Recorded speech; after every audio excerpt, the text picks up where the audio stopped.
Want to track all your sales from different channels? Let's try to create a table to track in under 30 seconds.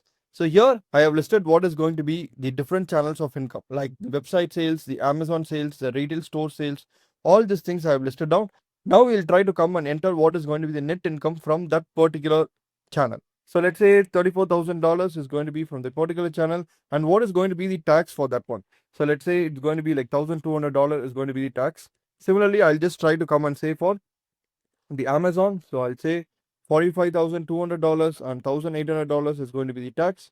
And from the retail store, it's going to be $23,500 and the tax is going to be $950. So this is going to be the tax.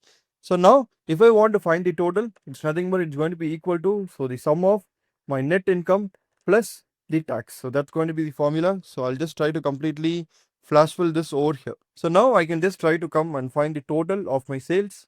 So I'll say the total of my net income is going to be is equal to sum of, and then I'll completely calculate the all the net income from all the channels. So this is going to be the total income.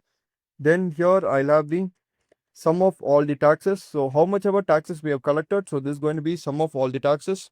And next is I have the sum of the total value. So the total income is going to be this much. So like this, with the help of this simple table, you will be able to track all your income from different channels. If you wish to use the bookkeeping template, I have given the link in the first comment. Please do check it out. And also subscribe for more spreadsheet hacks.